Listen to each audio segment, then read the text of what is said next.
আমি যখন ক্লাস 3 তে পড়ি তখন থেকে আমি এই ক্রিকেট ব্যাটের সাথে সম্পর্কিত। একটা সিএ ব্যাট, এটা সচরাচর দোকানদাররা পাকিস্তানি ব্যাট বলে সেল করে। এটা কাঠের গুঁড়া আর আঠা দুইটা দিয়ে এই জায়গাগুলোকে ফিনিশিং করে। এগুলো হচ্ছে বাচ্চাদের একটা মানসম্মত ক্রিকেট ব্যাট।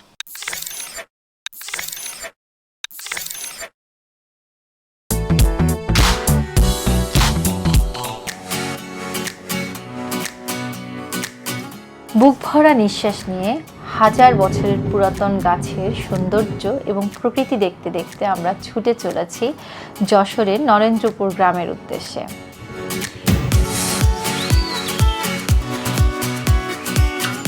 বাংলাদেশে এই গ্রামটি এখন এক নামে পরিচিত। যশোর শহর থেকে প্রায় 19 কিলোমিটার দূরে নরেন্দ্রপুর গ্রাম। গ্রাম থেকে সবজি নিয়ে যাচ্ছে, বুঝছো? বেগুন এগুলো আমরা শহরে খাই গোটা, মানে 5 টাকা, শহরে খাই 25 টাকা। এই গ্রামের একটি পাড়া মিস্ত্রি পাড়া, কিন্তু বর্তমানে এই পাড়াটি ব্যাটের গ্রাম নামে সুপরিচিত। দেশে এই মুহূর্তে সবথেকে জনপ্রিয় খেলা হচ্ছে ক্রিকেট। আন্তর্জাতিক খেলাগুলোতে আমাদের দেশের ক্রিকেটাররা অনেক সুনাম বয়ে আনায় এই খেলা এখন ছড়িয়ে পড়েছে সারা বাংলাদেশের গ্রাম অঞ্চল জুড়েও।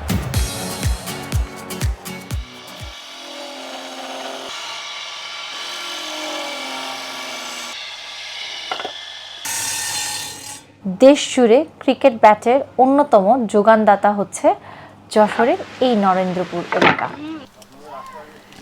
চলে আসলাম ক্রিকেট ব্যাটের গ্রামে, যশোর নরেন্দ্রপুরে মিস্ত্রি পাড়াতে।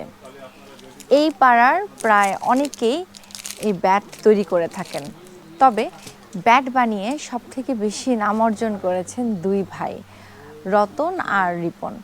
তো খোঁজখবর নিয়ে তাদের কাছে চলে আসলাম, কিন্তু দুঃখজনক হলো যে আজকে ফ্রাইডে, এই কারণে ওনাদের সব কাজ বন্ধ। যতটুকু সম্ভব হয় রিপন আর রতন ভাইয়ের সাথে আমরা গল্প করব এবং ব্যাট নিয়ে যে তাদের আগ্রহ, কেন তারা ব্যাটের বিজনেসটা শুরু করলেন এবং এটা থেকে তাদের যে একটা টার্নিং একটা টাইম চলে আসছে, সেসব নিয়ে ডিটেলে ওনাদের সাথে গল্প করব। আর সেই সাথে আমার পিছনে কিন্তু দেখতে পাচ্ছেন, এটা জাস্ট একটা ব্যাটের গোডাউন। এখানে অনেক সাইজের ব্যাট আছে। হ্যাঁ, 1 বছর বয়সী বাচ্চা থেকে শুরু করে একদম প্রাপ্তবয়স্করা খেলতে পারবে এই সাইজের বিভিন্ন রকম ব্যাট তারা তৈরি করে থাকেন এবং দেশের বিভিন্ন জায়গায় পাঠিয়ে থাকেন। এবং অনেক রকমের কাঠও ব্যবহার করা হয় এই ব্যাটে। এবং আরও মজার কথা হচ্ছে, এখানে যে শুধু পুরুষ মানুষ বা কাজ করে থাকে এরকম না, এখানে ছোট বাচ্চা থেকে শুরু করে মহিলারাও কাজ করে থাকে।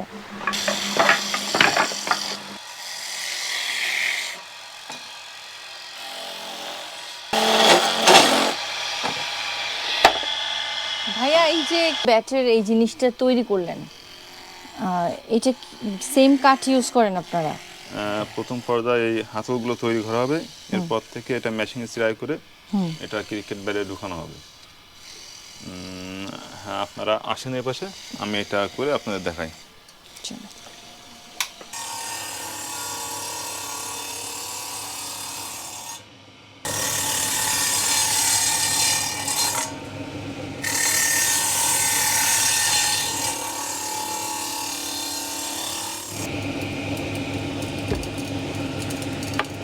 ভাইয়া, এই যে আপনি ব্যাটের সাথে হাতলটা লাগালেন, হ্যাঁ, আমি দেখলাম কোনো মেজারমেন্ট নিলেন না, আপনি আপনার আন্দাজে করে ফেললেন। আমরা এই হাতলটা ক্রিকেট ব্যাটে সেট করলাম। হ্যাঁ, আর এটা অ্যাকুরেট হওয়ার কারণ হচ্ছে এই যে আমাদের একটা অভিজ্ঞতা, দীর্ঘদিন যাবত এই কাজটা করি, আর কাজটা করতে করতে একটা অভিজ্ঞতা হয়ে গেছে এই যে কোনো মেজারমেন্ট ছাড়াই একবারে চিরছে এবং একবারে সেটিং হয়েছে। এটা বলে অন্য কোনো মিস্ত্রি পারবে না, যাদের একমাত্র অভিজ্ঞ ছাড়া তারা এটা সম্ভব না। আর এই চিরাইটা যদি আপনার অ্যাকুরেট হয় তাহলে ব্যাটে হাতলটা ছোটে না।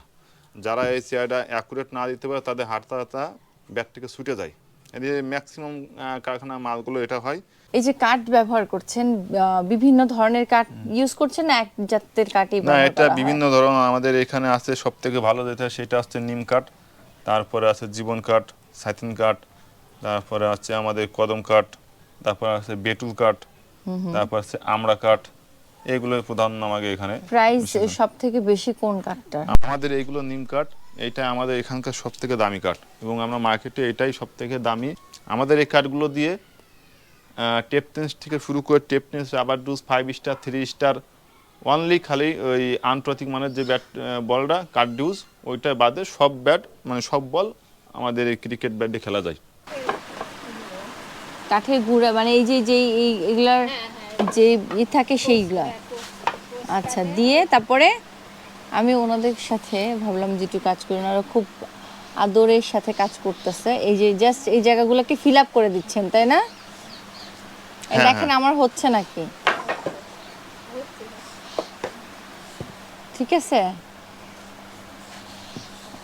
আরো আর এখানে এখানে যে দিলেন দেখলাম, এটা কাঠের গুঁড়া আর আঠা দুইটা দিয়ে এই জায়গাগুলোকে ফিনিশিং করে, যাতে যেখানে মানে মসৃণ না সেই জায়গাগুলো যেন মসৃণ করা হয়। এবং এই কাজ গুলো এই দুই আপু মিলেই করে।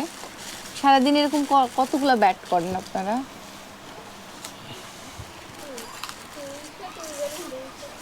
দুইশো? মানে সারাদিনে এই কাজটাই আপনারা করেন?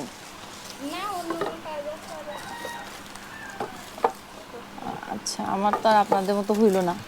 এই জায়গাটাতে ওনারা এইটা দিয়ে প্লেন করে দেয় এবং যেহেতু এটার সাথে আঠা লাগানো আছে, গাম লাগানো আছে, খুব সুন্দরভাবে এটার কাজ হয়ে যায়। এবং আমিও আজকে এই কাজ করে শিখে নিলাম। এটা দেখছেন, এটা হচ্ছে নিম কাঠের ক্রিকেট ব্যাট।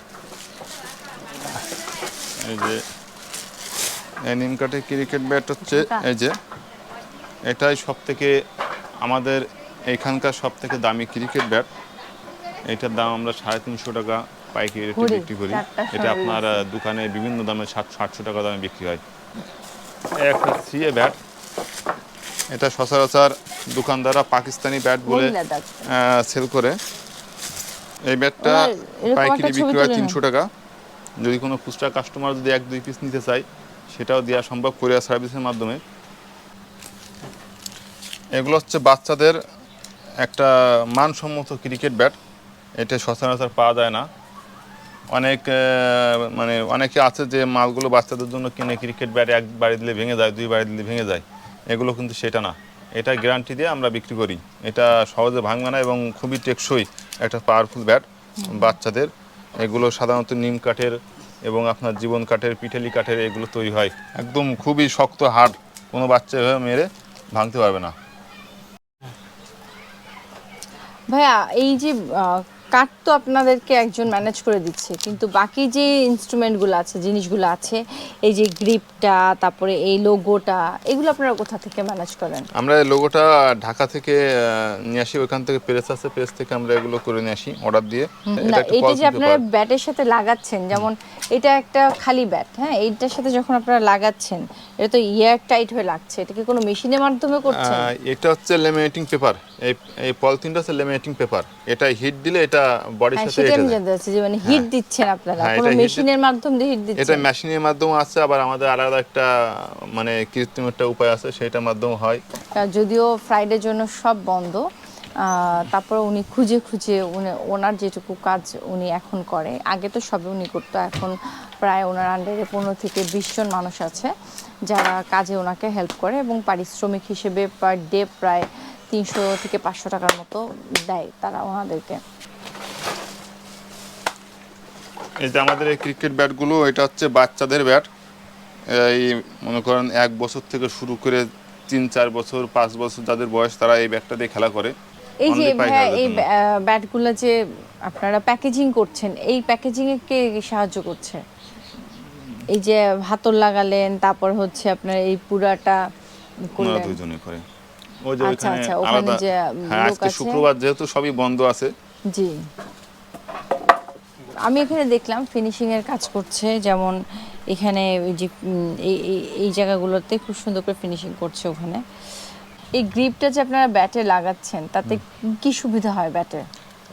এটা একটা সৌন্দর্য বৃদ্ধি এবং আপনার হাতলটা ধরতে খুব আরামদায়ক বলে মনে হয়। এই স্টিকারগুলো দিয়ে তো আপনারা এই যে বয়স লিখে দিচ্ছেন না? হ্যাঁ, এর সাইজ আমাদের এটা 3টা সাইজ হয়। আচ্ছা, যারা আমি যে এটা আছে 2, ওর থেকে এক সাইজ ছোট। আর এই 3 লেখাগুলো কত বছর বয়সী বাচ্চা ইউজ করতে পারে? আপনার 5 থেকে 6 বছর বয়সের বাচ্চারা এটা দিয়ে খেলা করবে 3 নম্বর দিয়ে। আচ্ছা, এক থেকে আপনার 5-6 বছর বয়স পর্যন্ত 1, 2, 3 নম্বর ব্যাট দিয়ে খেলা করবে। প্রতিদিন আপনার এরকম করে ফিনিশিং দিয়ে রেডি হয় কয়টা ব্যাট? প্রতিদিন প্রায় 500 ব্যাট আমাদের এখান থেকে বের হয়। হ্যাঁ, মানে সমস্ত কাজ শেষ করে বের হয়। হ্যাঁ, রেডি হয় আর কি। আচ্ছা, আর ভাইয়া আমি শুনেছিলাম যে আপনাদের ব্যবসাটা অনেক পুরাতন। তো এই ব্যবসাটা যখন শুরু করেন তখন কি মনে করে এই ব্যবসাতে নামলেন? মানে কেউ কারো কাছ থেকে শিখেছেন না হচ্ছে নিজেদের থেকে উদ্যোগে এই জিনিসটা আসলো? না, অ্যাকচুয়ালি কাহিনী জানতে চাচ্ছি যে এই আসলে বিজনেসে আপনারা কিভাবে ঢুকলেন? এটা আমাদের এই পেশায় এক প্রতিবেশী দাদা আছে, উনি এটা সর্বপ্রথম ইন্ডিয়া থেকে দেখে আসে। আচ্ছা, দেখে আসার পর ওইখান থেকে উনি এসে ওটা নিজে একা একা করতো। উনি খুব একা একাই করতো, কিন্তু এক সময় উনি এটা আগে ছেড়ে দিয়েছে। দেওয়ার পর থেকে আমরা সেখানে আগে দিন মজুরি ছিলাম, ওইখান থেকে কাজ শিখে আস্তে আস্তে সেই কাজে আমরা আস্তে আস্তে করতে করতে আমরা এই ফোনটা এসে পৌঁছাইছি।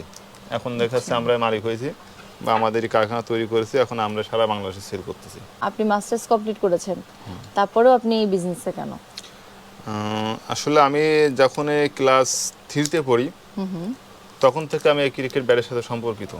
আর বর্তমান যুগে যে চাকরি বাকরি সেটা তো হাতের নাগালের বাইরে চলে গেছে, যেহেতু ওদিকে আর যায়নি। যেহেতু ব্যবসা আছে তাই ভাবছি যে আর চাকরি বাকরি করবো না, নিজের ব্যবসা নিজে করব, নিজে সময় দেবো। বা আমি যদি ব্যবসাটা বড় করতে পারি তা আমি যেভাবে চাকরি করবো লোকের কাছে, আমি আরও 5 জনের চাকরি দিতে পারবো। সেই উদ্দেশ্যে আমি আর কি ব্যবসাটাই বড় করছি। ক্রিকেট ব্যাট তো অনেক বানান, নিজে কখন খেলেছেন? হ্যাঁ, নিজে খেলছি। যখন 3 থেকে 4, 5 পড়তাম সেই সময় ক্রিকেট বল খেলতাম। যারা আমাদের এখানে 1, 2, 3, 4, 5-এ পড়ে তারাও এখানে এই ব্যাটের সাথে জড়িত। তারা এই স্টিকারগুলো লাগায়, এই ফিতাগুলো পেঁচায়, এইগুলো করে তাদের স্কুলের যে খরচটা তারা এখান থেকে বের করে ফেলে। আচ্ছা, নিজে নিজে ছোট ছোট বাচ্চারাও পড়াশোনার পাশাপাশি নিজের হাত খরচটা নিয়ে নিচ্ছে। তার মানে ভাইয়া বলছে, ভাইয়া যেরকম একটা আর্থিক সংকটে ছিল যেই কারণে তার স্কুল লাইফটা খুব একটা ভালো ছিল না, মাসে মানে পুরো বছরে সে 1 মাস হয়তো স্কুল করেছে এমন, আর পরীক্ষা দিয়েছে। খুব কষ্ট করে উনি ওনার মাস্টার্স কমপ্লিট করেছে। এই জন্য উনি কিন্তু সুযোগ করে দিয়েছেন এই গ্রামে যে ছোট ছোট বাচ্চারা আছে তাদেরকে। তো তারা কি করে, স্কুলের ফাঁকে ফাঁকে এসে স্কুল শেষ করে এখানে আসে এবং এখানে এসে এই যে স্টিকারগুলা, হ্যাঁ, বা এই যে গ্রিপ, হ্যাঁ, এই স্টিকার এগুলা বাচ্চাগুলো লাগায় এবং তাতে করে যেটা হয় বাচ্চাটার সেলফ একটা আর্নিংয়ের পথ হয়ে আসছে এবং সেটা দিয়ে তারা তাদের স্কুলের যাবতীয় খরচ কিন্তু চালাতে পারে। 30-35টা কারখানা আছে, আর এই কারখানার সাথে প্রায় 400-500 লোক, 400-500 নারী পুরুষ এর সাথে জড়িত। এর সাথে থেকে মনে করেন এখান থেকে তাদের কর্মসংস্থান সৃষ্টি, এখান থেকে তাদের জীবিকা নির্বাহ করে। তো এইরকম পরিবেশ কিন্তু আমি আরও কয়েকটা জায়গায় পেয়েছি যেটা কিনা আমার মনকে অনেক বেশি নাড়া দিয়েছে। এর আগে আমি ভিডিও করেছিলাম ভাকুর্তা গ্রামে, যেখানে সব গ্রামের সবাই মিলে গহনা তৈরি করে, মা থেকে শুরু করে সন্তান, বাবা থেকে শুরু করে তার ছেলে, সবাই কিন্তু সেই কাজে জড়িত। কেউ যদি সেই ভিডিওটা দেখতে চান, ডেসক্রিপশন বক্সে লিঙ্ক দেওয়া থাকবে, ঘুরে আসতে পারেন ভাকুর্তা গ্রামের ভিডিও থেকে। এবং হ্যাঁ, আরও একটা জায়গায় কিন্তু আমি সেম দৃশ্য দেখেছি, জামদানি পল্লীতে আমি অনেককে দেখেছি যারা পুরুষ এবং মহিলা পাশাপাশি বসে কাজ করছে এবং তারা নিজেদের সংসার নিজেরাই চালাচ্ছে। এই জিনিসগুলো দেখলে আসলে ভালো লাগে যে শুধু যারা এডুকেটেড এরকম না, যে আমি পড়াশোনা জানি এই জন্য আমি আমার ফ্যামিলিকে সাপোর্ট করছি, এরকম না। আপনার মনোবল বেশি আছে, আপনি চাচ্ছেন নিজের ফ্যামিলিকে সাপোর্ট করবেন, তো এভাবেই সবাই কিন্তু সাপোর্ট করতে পারে। তো কেউ যদি চান যে আপনারা ভাইয়ার এখান থেকে ব্যাট নিয়ে বিজনেস করবেন, তাহলে কিন্তু খুব ইজিলি করতে পারেন, কারণ আমার লিংক বক্সে দেয়া থাকবে ভাইয়ার টোটাল অ্যাড্রেস এবং ফোন নাম্বার, কন্ট্যাক্ট নাম্বার সব দেয়া থাকবে, এবং আপনি এখন স্ক্রিনেও দেখতে পাচ্ছেন ভাইয়ার নাম এবং ভাইয়ার ফোন নাম্বার এবং ভাইয়ার ফুল অ্যাড্রেসটা। যদি কোনো কোয়ারিজ থাকে তাহলে তো ডেফিনেটলি আমাকে কমেন্ট সেকশনে আস্ক করতে পারেন, আমি যতটুকু সম্ভব হয় আপনাদেরকে হেল্প করার ট্রাই করব। এবং যদি কেউ সরাসরি ভাইয়ার সঙ্গে যোগাযোগ করতে চান যে আমি ব্যাট নিয়ে বিজনেস করতে চাই বা ব্যাট সম্পর্কে যে কোনো কোয়ারিজ আপনার থাকতে পারে, সেটা কিন্তু সরাসরি ভাইয়াকে ফোন দিয়েও শুনে নিতে পারেন। আজকে কিন্তু আমার ব্যাটের গ্রামে ঘুরে বেশ ভালো লাগলো, কারণ এইখানে এত হরেক রকমের ব্যাটের সমাহার এবং মানুষের পরিশ্রম, ভালোবাসা সব মিলে এত সুন্দর একটা পরিবেশ দেখে খুব ভালো লাগছিল।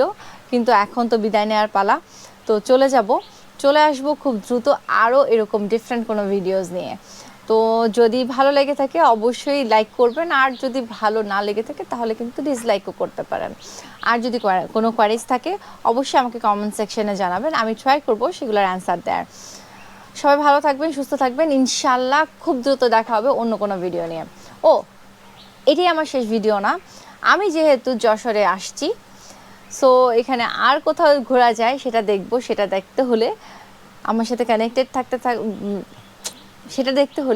কানেক্টেড থাকতে হবে, বাউন্ডুলেকে সাবস্ক্রাইব করে রাখতে হবে। আজকে এই পর্যন্তই, আল্লাহ হাফেজ।